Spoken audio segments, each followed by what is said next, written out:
സൗന്ദര്യവർദ്ധക വസ്തുക്കളിൽ അമിത അളവിൽ മെർക്കുറി കണ്ടെത്തി സംസ്ഥാന ഡ്രഗ്സ് കൺട്രോൾ വകുപ്പ് 7 ലക്ഷത്തിലധികം രൂപയുടെ കോസ്മെറ്റിക് ഉൽപ്പന്നങ്ങൾ പിടിച്ചെടുത്തു. ഓപ്പറേഷൻ സൗന്ദര്യയുടെ ഭാഗമായി നടത്തിയ പരിശോധനയിലാണ് കണ്ടെത്തൽ.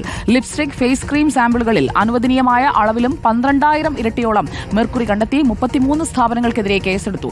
പരിശോധന തുടരുമെന്ന് ഡ്രഗ്സ് കൺട്രോൾ വിഭാഗം അറിയിച്ചു. വിവരങ്ങളുമായി സാനിയോ മനോമി നമുക്കൊപ്പം ചേരുന്നു. സാനിയോ മനോമി, ആശങ്കയുണ്ടാക്കുന്ന വാർത്തയാണല്ലോ. എന്തൊക്കെയാണ് ഈ പിടിച്ചെടുത്ത വസ്തുക്കളിൽ അടങ്ങിയിരുന്നത്? ഈ ഓപ്പറേഷൻ സൗന്ദര്യയുടെ കൂടുതൽ വിവരങ്ങൾ എന്താണ്?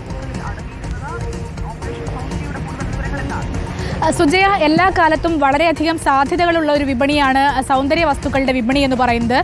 അതിലിപ്പോൾ മെർക്കുറിയുടെ സാന്നിധ്യമാണ്. 12,000 ഇരട്ടിയിലധികം ഒക്കെ കണ്ടെത്തിയിരിക്കുന്നു എന്നത് വലിയ ഒരു തരം ഗുരുതരമായ വാർത്ത തന്നെയാണ്. അതായത് ഫേസ് ക്രീം, ലിപ്സ്റ്റിക് തുടങ്ങിയ സാമ്പിളുകളിലാണ് അനുവദനീയമായതിലും 12,000 ഇരട്ടിയോളം കൂടുതൽ മെർക്കുറിയുടെ അംശം കണ്ടെത്തിയിരിക്കുന്നതെന്നാണ്.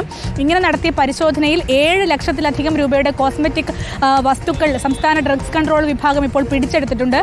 ഇത് വിൽപ്പന നടത്തിയ 33 സ്ഥാപനങ്ങൾക്കെതിരെ കേസെടുത്തിട്ടുമുണ്ട്. ആന്തരിക അവയവങ്ങളെ അടക്കം ഗുരുതരമായി ബാധിക്കുന്ന തരത്തിലാണ് ഈ മെർക്കുറിയുടെ സാന്നിധ്യം ഉള്ളത് എന്നാണ് പറയുന്നത്. 2023 ഓപ്പറേഷൻ സൗന്ദര്യ എന്ന് പറയുന്ന ഒരു ചെക്കിംഗ് ഇത്തരത്തിൽ സംസ്ഥാനത്ത് തുടങ്ങിയത്. അത് 2 ഘട്ടങ്ങൾ പൂർത്തിയാകുമ്പോഴാണ് ഇത്തരത്തിൽ ഗുരുതരമായ കണ്ടെത്തലുകൾ ഉള്ളത്. 3ാം ഘട്ടം, ഈ ഒരു കണ്ടെത്തലിന്റെ അടിസ്ഥാനത്തിൽ 3ാമത്തെ ഘട്ടവും ഉടൻ തന്നെ തുടങ്ങുമെന്നാണ് ഡ്രഗ്സ് കൺട്രോൾ വിഭാഗം പറയുന്നത്. ഈ ഏതെങ്കിലും സാധനങ്ങൾ വാങ്ങുമ്പോൾ ശ്രദ്ധിക്കേണ്ട കാര്യം അവയുടെ നിർമ്മാതാക്കളുടെ പേര്, ഫോൺ നമ്പർ, വിലാസം ഇതൊക്കെ ഉണ്ടോ എന്ന് വളരെ കൃത്യമായി ശ്രദ്ധിക്കണം. ലേബൽ പരിശോധിച്ചാണ് സാധനങ്ങൾ വാങ്ങാൻ കഴിയുകയുള്ളൂ തുടങ്ങിയ കാര്യങ്ങളാണ് ഡ്രഗ്സ് കൺട്രോൾ വിഭാഗം പറയുന്നത്. പരാതിയുള്ളവർക്ക് ബന്ധപ്പെടാൻ ഒരു നമ്പറും ഡ്രഗ്സ് കൺട്രോൾ വിഭാഗം കൊടുത്തിട്ടുണ്ട്. 1800-452-182 എന്ന ടോൾ ഫ്രീ നമ്പറിലേക്ക് വിളിച്ച് ഈ കാര്യം അറിയിക്കേണ്ടതാണ് എന്നും ഡ്രഗ്സ് കൺട്രോൾ വിഭാഗം അറിയിക്കുന്നുണ്ട്. ഏതായാലും 7 ലക്ഷത്തിലധികം രൂപയുടെ ഉൽപ്പന്നങ്ങളാണ് ഇപ്പോൾ 33 കടകളിൽ നടത്തിയ പരിശോധനയിൽ മാത്രം കണ്ടെത്തിയത്.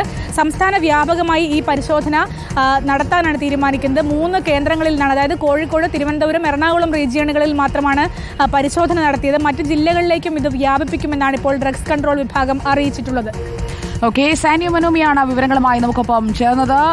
ഇങ്ങനെയുള്ള പരിശോധനകളുടെ വിവരങ്ങൾ പുറത്തു വരുമ്പോൾ എവിടെയൊക്കെയാണ് ഈ മായം കലർന്ന വസ്തുക്കൾ, അതുപോലെ അനുവദനീയമായ അളവിൽ കൂടുതൽ മാരകമായി രാസവസ്തുക്കൾ ചേർത്തിട്ടുള്ള വസ്തുക്കൾ എന്നതും കൃത്യമായി പരസ്യപ്പെടുത്തേണ്ടതാണ്. കാരണം അത് ഉപയോഗിക്കുന്നവർക്കുണ്ടാവുന്ന നാശനഷ്ടങ്ങൾക്കും ഈ കമ്പനികൾ തന്നെ നഷ്ടപരിഹാരം കൊടുക്കണം എന്നുള്ളതാണ് ഉപഭോക്തൃ നിയമപ്രകാരമുള്ള തീരുമാനം.